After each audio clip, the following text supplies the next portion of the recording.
nyeri sepet.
kelir ginelar kinarya jagating wayang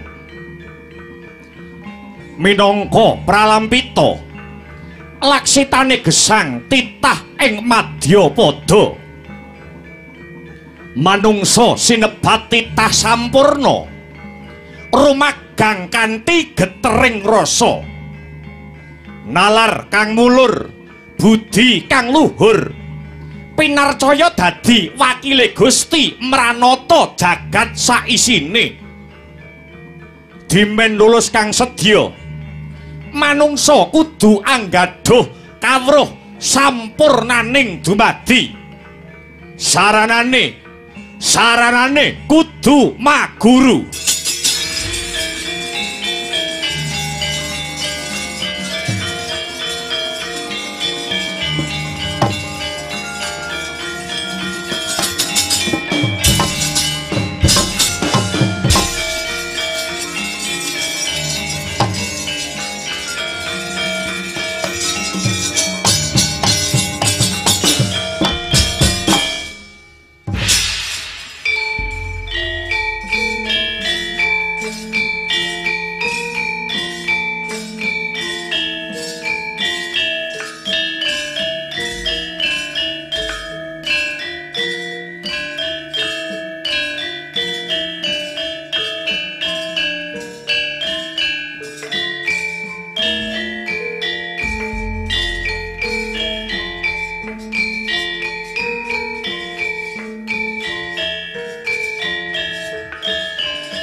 Mbegegek ugek sadulita hemel lae ndara kula Raden Bratasena sampeyan aja bingung sampeyan aja sumelang sing jejeg sing dadi imanmu Gus ampun ngantos jengandika Raden Dara Bratasena kelangan kiblating kautaman Kyai Semar Badranaya aku rumangsa nyangga dosa kang gedhe anggone Bratasena dadi satriyaning bangsa muspra tanpa guna dina sakmengko akeh para kawulaku sing keserakat kang dadi uripe Sentana Praja padha ngoyak sing dioyak ora ana liya kejaba mung blenduke wetenge dhewe wong dhuwuran isine mung congkrah isine mung dredah mung gawe panca bakah kabeh padha ora kena dinggo conto Kyai Semar Badranaya ora ketang seklimah ora ketang rong klimah paringa kali damar supaya lelakon iki enggalo antuk suluh sulak pemadang Kyai Semar.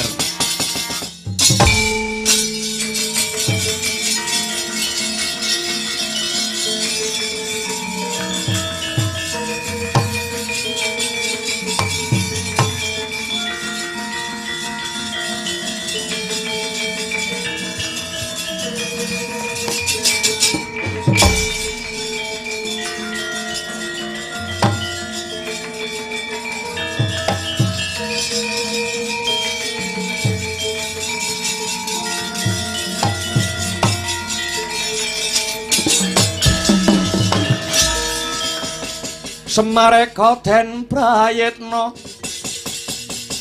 semurere eko ambalik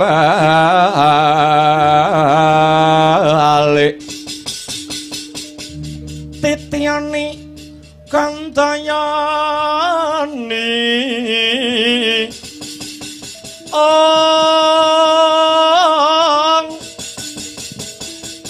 Trisunya purnama sasi gilar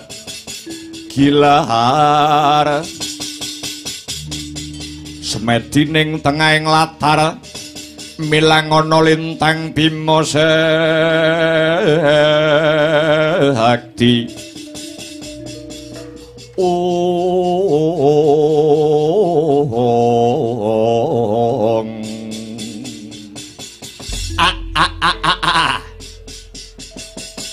kula saged nggagapi lan kula saged ngraosaken dumateng paiting lelampahan menika Gus. Nuwun sewu, nuwun sewu. Kula tak nderek usul Semar badhe nderek matur. Negaramu kuwi wis akeh wong pinter, negaramu kuwi wis akeh wong pinter, saben taun ngluluske lan misuda sarjana sing cacahe ora saithik. Akeh wong pinter ning langka sing kepinterane kala wau dilambari kawicaksanan. Malah majune jaman nadyan mung nganggo piranti sing mung sak gegem parandene ilmu apa wae bisa disinau saka kono. Nadyan kawruhe isih pas-pasan nanging wis rumangsa pinter, rumangsa bener, rumangsa suci, banjur tanpa ewuh pekewuh, tanpa wigih ringa-ringa, ngiyas lan nganggep wong liya padha bodho. Mongko Gus, mongko ilmu niku kelakone kanthi laku. Tegese dilakoni lan kudu ana guru sing njujukake laku. Wong golek ilmu niku hukume wajib.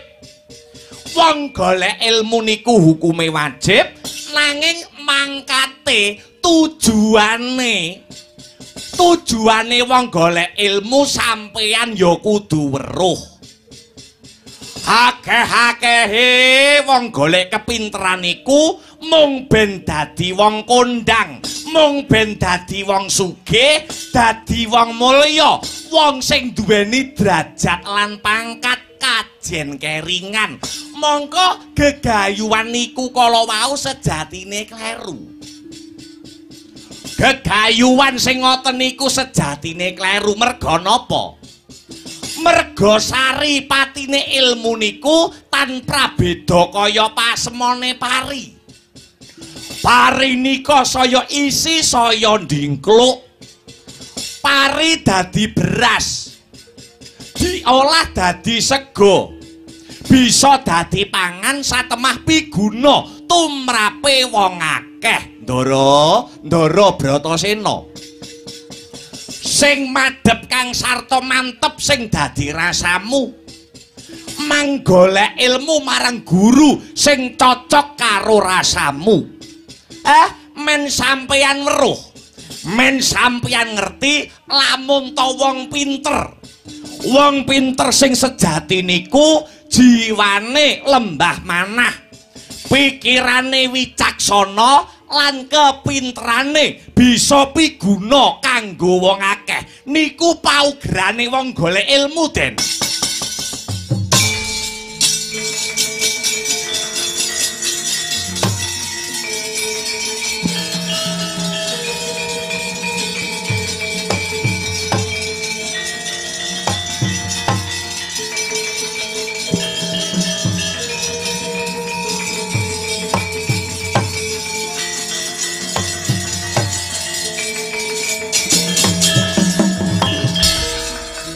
Caritaning satriya linuwe kang maradi mring kaupahan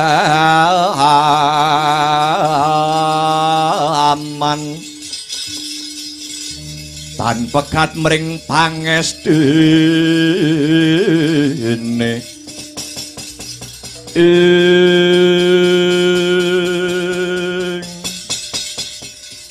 Kyai Semar Badranaya banget panarimaku tuturmu becik bisa kuwawa nggugah marang rasane Bratasena aku njaluk pangestumu Guru Durna sing tak tuju inggih Gus inggih nanging nuwun sewu ucap kula niki manggondeli sing kenceng kasil lan orane wong golek ilmu niku ora gumantung saka gurune sapa kula baleni kasil lan orane wong golek ilmu niku ora gumantung gurune sapa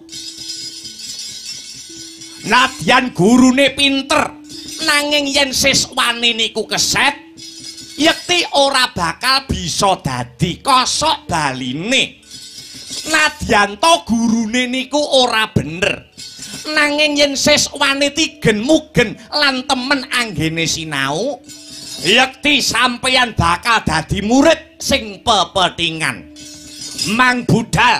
mang budal teng pertapan Sokalima mang budal teng Guru Durna sampeyan nganggo tekad satriya tanah Jawa muga-muga bisa kasembadan apa sing dadi gegayuhan lan sediamu Gus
Saran pacaring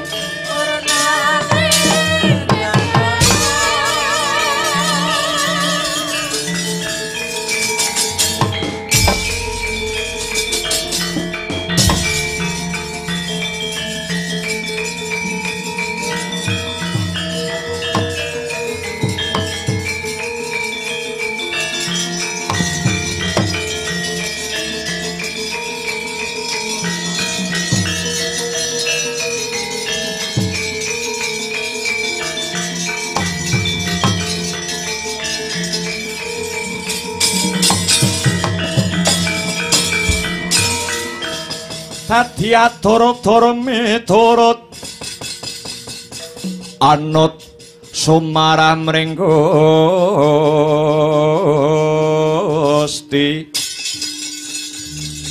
dene Sidi Mimang Utama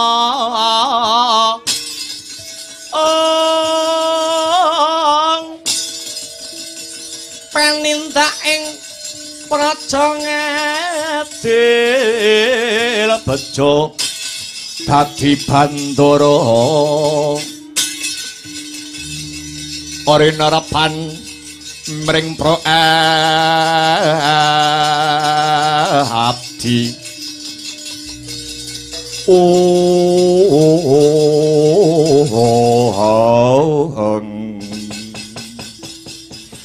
jagat dewa Bathara ya jagat pangestungkara Prabu Duryudana iki urip ana negara Ngastina ketoke dadi ratu gegedhuk ning kaya wong urip ijen tanpa kanca tiwas mercaya wong pirang-pirang tibaning padha kabeh mung sarwa lamis ora lair ora tekan batin anggone nyengkuyung adeke Prabu Duryudana ratu ing negara Ngastina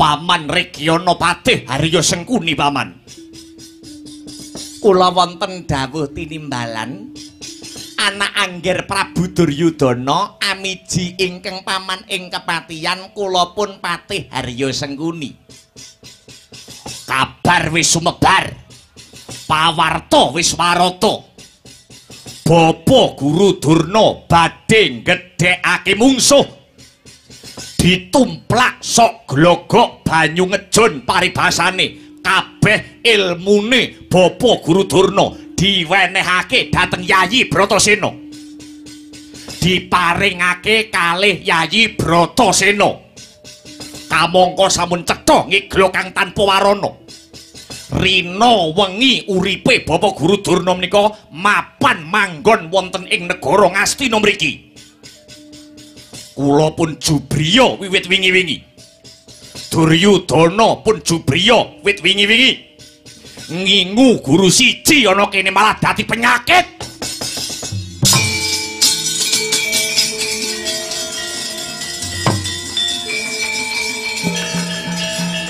aksat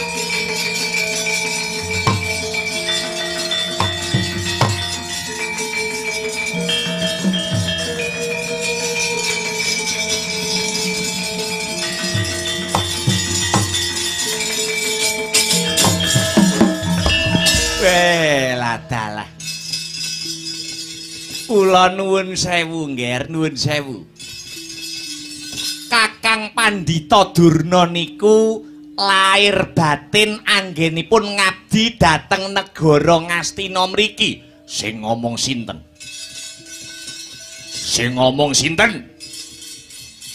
Guru Durna babar pisan ora duweni rasa welas asih dhateng kula wis ngerti lamun Pandhawa niku mungsuhe Kurawa Bratasena niku klilipe wong-wong Astina kenang apa kok malah digedhekke kenang apa kok malah dipinterke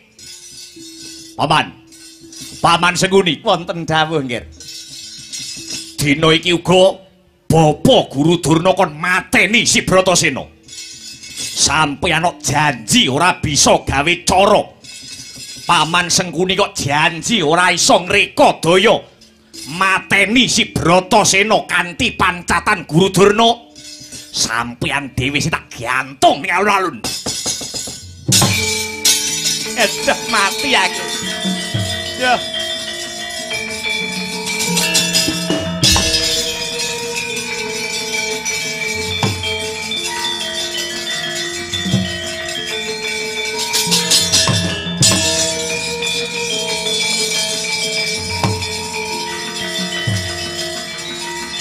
Aduh.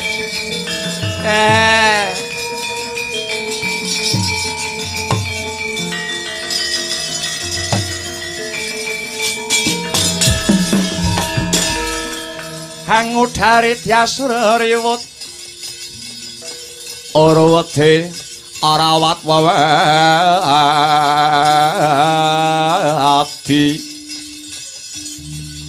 Wati lamun kauningan mring sang ambek ngomalati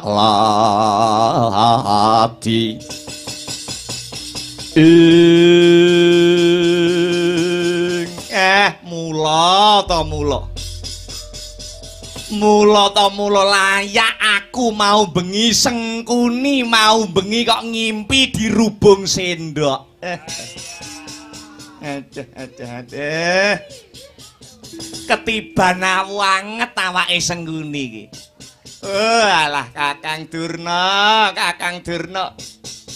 kowe biyen dikon ngabdi ana Ngastina kene supaya bisa Ngastina kene gawe tentrem supaya bisa Ngastina kene gawe ayem kang sarta tentrem ning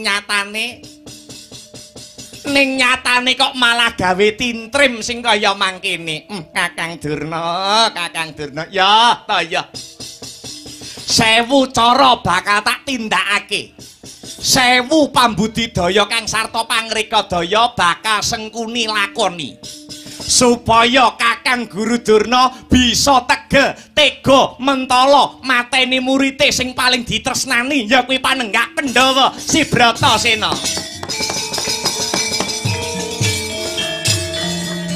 Hangudari Dyasrariwut Ruwati Rawat Wawati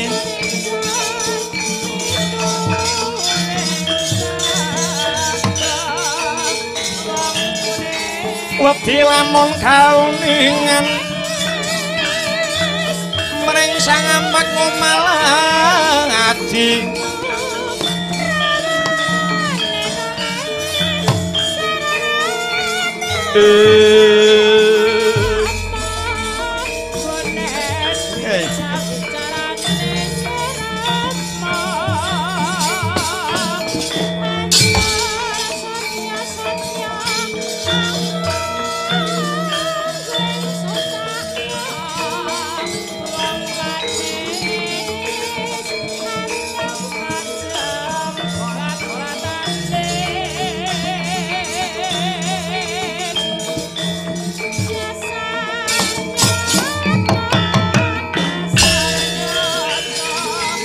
Sewakon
silanganira sang nar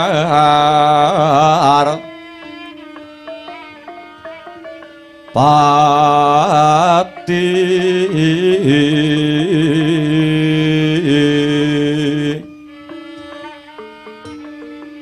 lampah hira alon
kinarabak padaya yuwarna nira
sari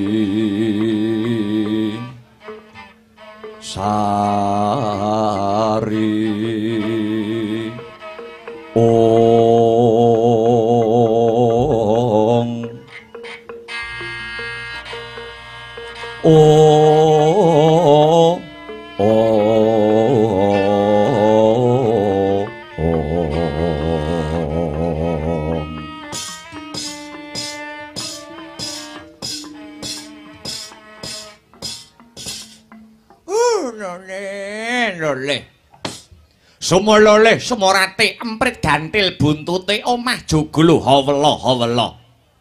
Layak to layak. Layak to layak prenjake padha ganter jagone padha tarung.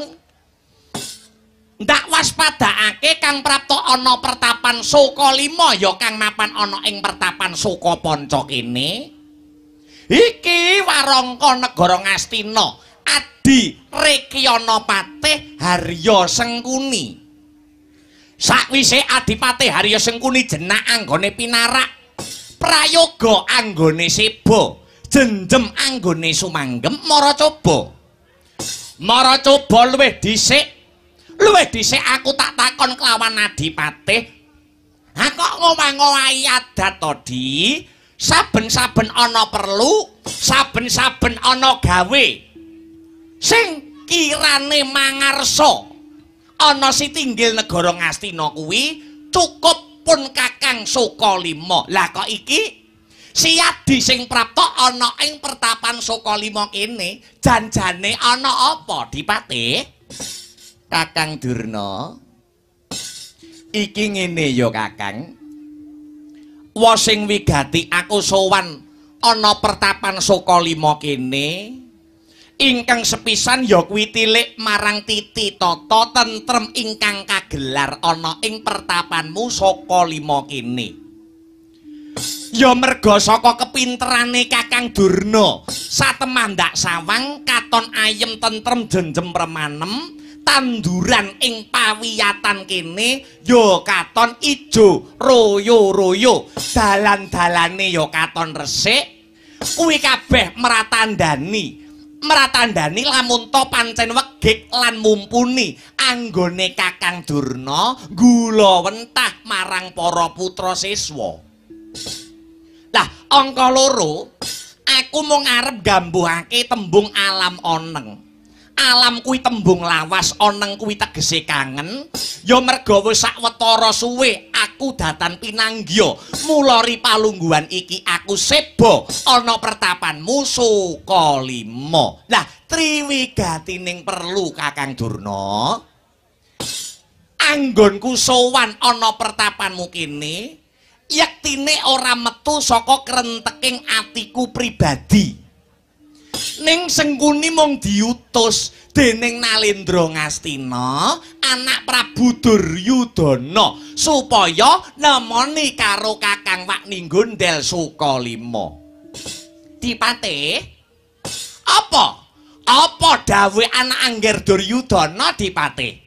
Lah iki ngene ya Kakang, nyuwun sewu. Blakasuta blakutang terus terang dina iki Ratu Negara Ngastina lagi kuwur baliwur bingung bilunglungan sing dadi pamikire. Sik ing atase dadi ratu sing blegedhu ora kurang sawiji apa keceh bondo keceh raja brana. Paribasane bisa nepak mbun-mbunane wong sak negara Ngastina. Lah kok dadak nganggo sedih. Iki nalare kepiye Dipate? Kakang nyuwun sewu. Ingkang gumana musik sajroning penggalih tumrap Angger Jaka Pitana ora ana liya kejaba mung mungsuh bebuyutan, satru mungguing cangklakan, klilip mungguing netra, ya kuwi para Pandhawa. Mongko nganti ripalungguhan iki Kakang, sing jeneng Pandhawa lan Kurawa kuwi ngibarate banyu karo lenga. Ora bisa dadi siji, ora bisa manunggal, ora bisa rukun lan besuke. Kalamun para Pandhawa kenceng, para Kurawa cukeng, anggone ngukui karo benere dhewe-dhewe, tan murunga bakal dumadi jangkaning jagat ingkang sinebut perang agung Baratayuda Jaya Binangun. Nah, iki Kakang. Angger anak Prabu Duryudana lagi mikirake babakan iki. Kaya winalik sing dadi rasane Ratu Ngastina Prabu Duryudana. Anak Prabu Duryudana kuwi ngukur marang kekuatane Kurawa apa dene ngukur kelawan kekuatane para Pandhawa. Nuwun sewu Kakang. Senadyan to para Pandhawa kuwi gunggunge mung 5. Ning nyatane Pandhawa kuwi mentes kabeh, duwe keluwihan kabeh. Contone siji Puntadewa. Puntadewa kae senadyan ratu ketoke kelemar-kelemer, ora nate peperangan, nanging lamun ta murka utawa duka bisa mbledhos dadi buta sak gunung gedene. Kae Puntadewa Kakang. Angka loro panenggak Pandhawa si Werkodara utawa si Bratasena. Kadegdayane mbrebeki jagat. Sapa manungsa sing wani perang mungsuh Bratasena saiki jajal. Durung angka 3 panengah Pandhawa si Arjuna ya si Janaka. Wong lanang ngelem karo kasektene, nek wong wedok ngelem marang kebagusane. Tur duweni ketrampilan ingkang mrojol ing akerep, punjul ing apapak, prigel anggone olah jemparing. Durung kembar kemanian si Pinten utawa Tangsen utawa Nakula kelawan Sadiwa. Nah, saiki balik pirsanana murid-muridmu para Kurawa Kakang.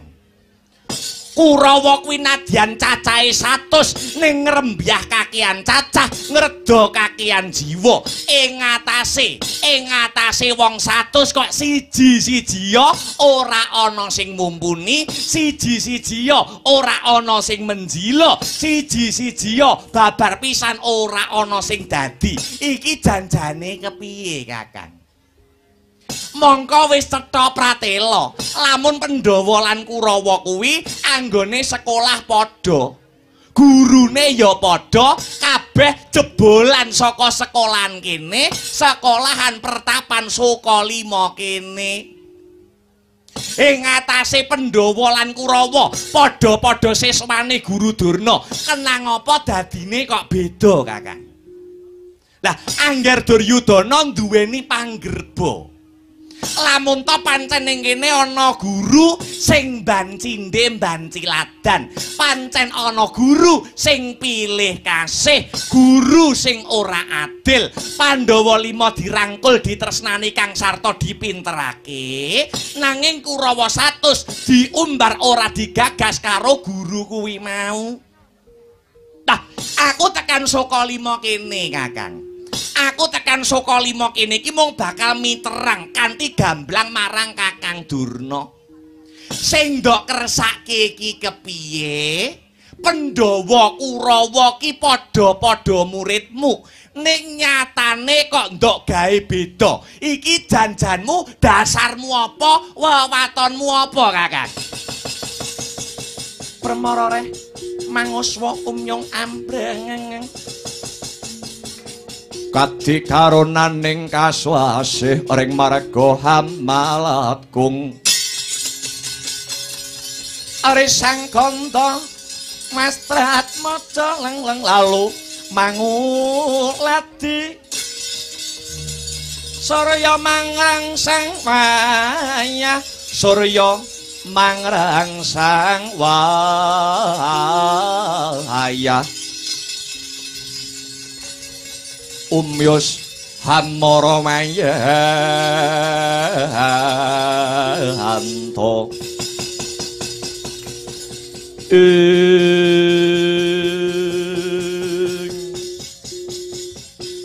Adipate Kakang Durna kepriye? Nuwun sewu ya, Dik. Gawean sing enteng kuwi ora ana liya siji ngrasani loro maido. Tak baleni. Gawean sing gampang dhewe kuwi siji ngrasani loro maido. Kowe ora ngrasakake kaya ngapa to abote dadi dwija, kaya ngapa to abote dadi guru.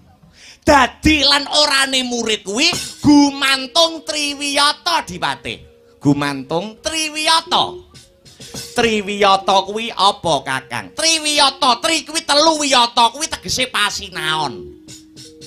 Dadi lan orane bocah kuwi gumantung 3 perkara sing sepisan, ya kuwi panggula wentahe Rama Ibu ana ing dalem, angka 2 piwulange bapak ibu guru ana ing sekolahan, dene ingkang 3 srawung utawa lingkungan. Kuwi sing nemtokake bocah mau apik apa ora.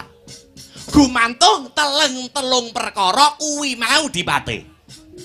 Nalare kepriye, jlentrehe kepiye, Kakang Durna? Nah, saiki upamane ngene. Nadyan to panggula wentahe Rama Ibu ana ning dalem kuwi apik. Piwulake guru ana ing sekolahan ya becik. Ning yen lingkungane kuwi lingkungan mrosal. Ora aneh, ora mokal. Dadi anak ya anak sing angel ditata. Dadi anak ya anak sing angel diatur. Saiki mara gage sawangen Dipate. Sawangen para Pandhawa kuwi anake Dewi Kunti Talibrata. Rina wengi tansah nyebul donga marang para leluhur. Ora kendhat anggone paring pitutur luhur marang anak-anake ya kuwi para Pandhawa. Lemek guru nggone sapa? Lemek guru nggone Durna. Le sekolah ya nggone Sukalima kene. Srawunge Pandhawa karo sapa? Srawunge Pandhawa karo Punakawan. Mligine Semar Badranaya karo Semar mesti dituturi marang budi pekerti ingkang luhur. Saiki aku genti takon karo para Kurawa Dipate. Kurawa kuwi anggone golek ilmu ya bener ana saka 5 kene. Sing mulang ana dalem wong tuane kira-kira ya apik, kira-kira ya becik. Ning gandeng lingkungane kleru, lingkungane salah, mula Kurawa dadi bubrah. Genti aku tak takon, Kurawa kok iso morak-marik kaya ngono ki kumpulane karo sapa? Jajal. Dalem. Kurawa kuwi lho. Kelakuane iso morak-marik kaya ngono kuwi, morale bubrah kaya ngono kuwi. Kumpulane Kurawa rina wengi iki karo sapa Dipate? Ya karo aku. Mergo aku dipasrahi tanggung jawab karo wong tuane Kurawa supaya gula wentah karo para Kurawa. Lah, sing kleru ngene iki kira-kira sapa, Jajal? Mangka ning saka 5 kene iki Pandhawa Kurawa babar pisan ora tak bedak-bedakake. Yen Pandhawa tak ulang ngitung-ngitung, Kurawa ya tak ulang ngitung-ngitung. Yen Pandhawa tak ulang babakan panembah, Kurawa ya semono uga, ora ana sing beda. Sing beda iki mung lingkungane Dipate. Wis saiki kowe ora perlu selak karo batinmu. Kurawa kuwi rina wengi isine mung kok doktrin supaya ora rukun karo para Pandhawa. Iya apa ora? Kowe ora perlu jawab, sing ngene ora perlu wangsulan. Kabeh sing nonton wayang bengi iki wis ngerti, Rina wengi kok racun karo kanistan supaya ora rukun karo para Pandhawa. Jajal, tekan para penonton. Kurawa iso bubrah morale kuwi gara-gara sapa? Ra gara-gara Sengkuni. Nggih napa mboten? Oh. Lho. Wis do sauran. Kabeh sing mirsani iki do bengi iki wis do panggam, do tanggap ing sasmita. Lah, gandeng lingkungane karo Sengkuni, kok jurang ana juranging kanistan. Kok gireng ana juranging kamurkan. Ora srawung karo panembah jati, ora srawung karo pangibadah, ora gelem guyub kang sarta rukun. Mergo kumpulane karo Sengkuni. Yen kowe ora selak karo batinmu Dipate, Kurawa kok iso bobrok morale kaya ngono kuwi, mergo pancene ibarate kertas putih sing nulisi iki kleru. Ing atase biyen Kurawa isih cilik-cilik, Kurawa isih bocah apa memper. Kurawa isih lugu pas isih bocah jaman semono. Rina wengi para Kurawa kok giring ning guyangane apa memper ngono kuwi. Bocah urung do sunat lho. Kok diparake rono arep nggo apa? Sing ngrusaki pancene kowe Dipate. Yo Gusti Maha Agung, Gusti Maha Agung. Aku wis niteni nuwun sewu. Ngendi nggon ngendi papan ora desa, ora kelurahan, ora kecamatan, munggahe kabupaten. Angger enek Sengkunine kuwi mesti ora iso ayem. Aja, saiki ora ariken rasamu. Ora ariken nalarmu. Yen wis kedadiane kaya mangene iki, sing kleru kira-kira Durna apa Sengkuni Dipate? Lah salah.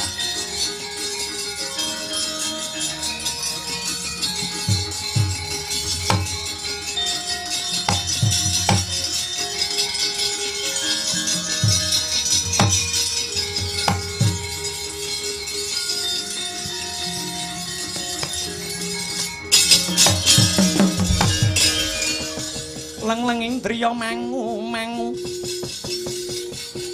mangun gong kanduhan rimang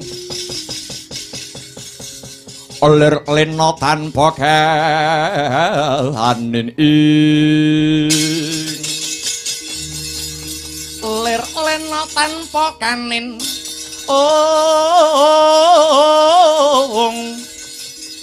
yen tamtu lusa yen tam tulusa mengko sang Dyahutama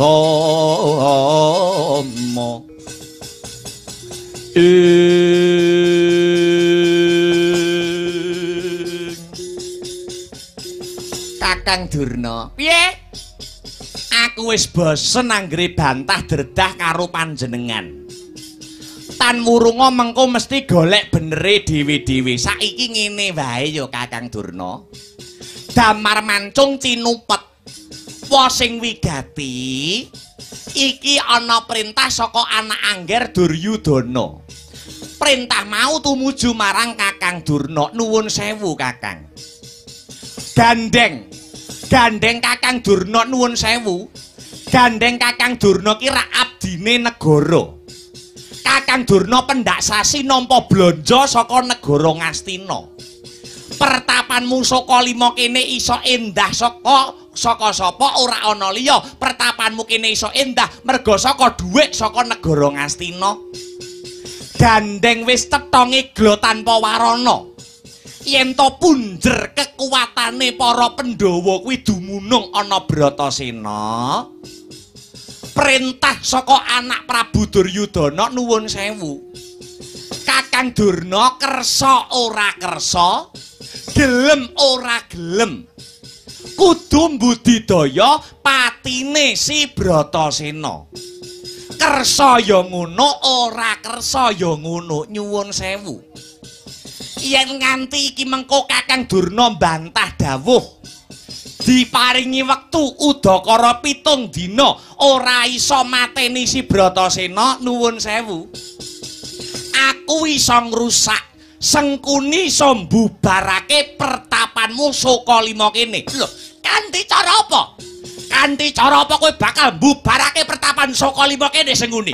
Nyuwun sewu. Aku bakal nyebar ana layar kaca lan layang kabar. Lamun to pertapanmu kene ngajarake aliran sesat. Ora mung kuwi, Kakang.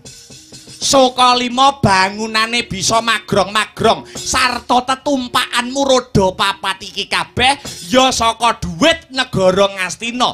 APBN anggaran pendapatan belanja Ngastina. Yen Angger Duryudana iki mengko sida gerah sing dadi penggalihe, bantuan pendak sasi bakale diendhek. Ora mung kuwi, kene mengko bakal ditekake alat berat kanggo ngambrukke kabeh bangunan sekolahan saka lima kene. Yen kene wengko wis ambruk, saka lima kene wis ambruk, papan kene ora arep didekne sekolahan meneh, papan kene arep tanggo tak dekne komplek. Kira-kira mending apa ora ngono kuwi? Kejem kowe Sengkuni. Sengkuni kowe kejem Sengkuni. Ayo pikiran luwih dhisik. Kabeh keputusan mapan ana Kakang Durna.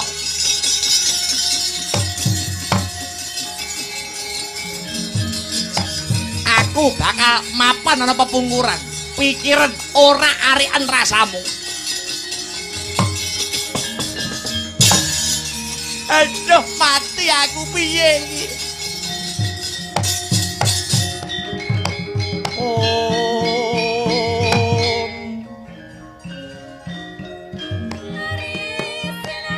Oh Bratasena.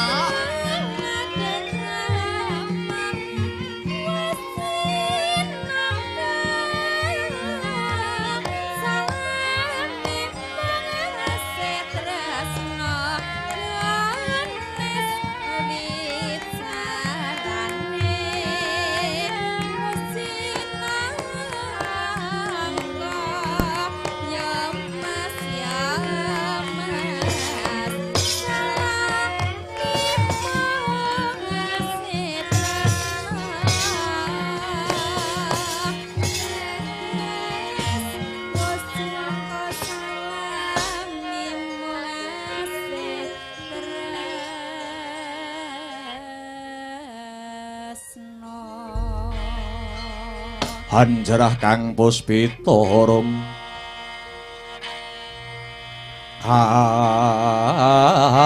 kasiliring samirana mrik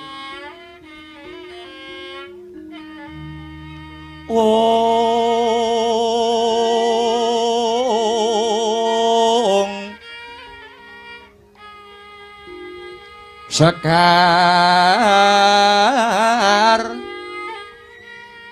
kadung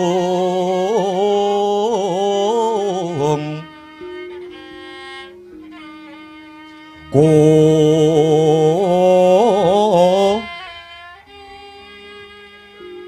ngas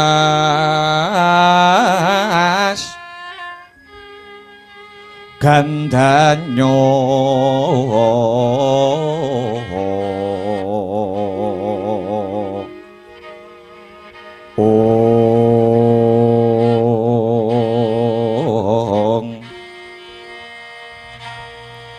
maweh raras renaning driya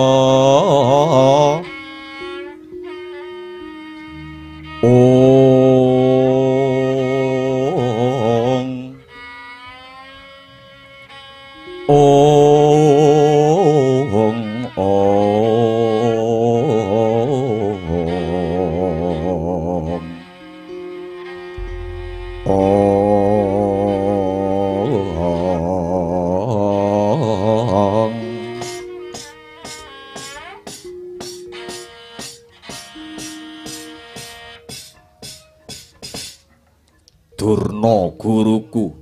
Bratasena kepiye? Tekaku ngadhep marang panjenengamu ya kuwi saka krenteking atine Bratasena kang kepingin nambah kepinteran ngangsu kawruh gegulang ilmu. Kosek Bratasena. Apa isih kurang anggonipun Bapa maringi ilmu marang kowe? Anggonmu ngangsu kawruh mapan ana ing kene sok glogok banyu ngejun bebasane anggonku menehi ilmu marang Bratasena. Apa isih kurang nger bocah bagus Bratasena? Bapa Durna apa lali? Bapa Durna nate ngandika mbok menawa wong golek ilmu kuwi ora ana watese. Dawuh Rasuling Gusti ingkang pungkasan ngandharake wong golek ilmu kuwi saka lair nganti tekan pati, wiwit jabang nganti tekan crapang. Mula aja ngendhoni marang tekadku Bapa Durna. Ya, yen pancen kaya mangkono, apa ilmu sing ndak kepinginake Wijasena? Kaya sing mbok janjekake marang Bratasena triari kawuri utawa 3 dina kepungkur. Bratasena kepingin nggayuh ilmu utawa kawruh sangkan paraning dumadi utawa ilmu kasampurnaning urip Bapa Durna.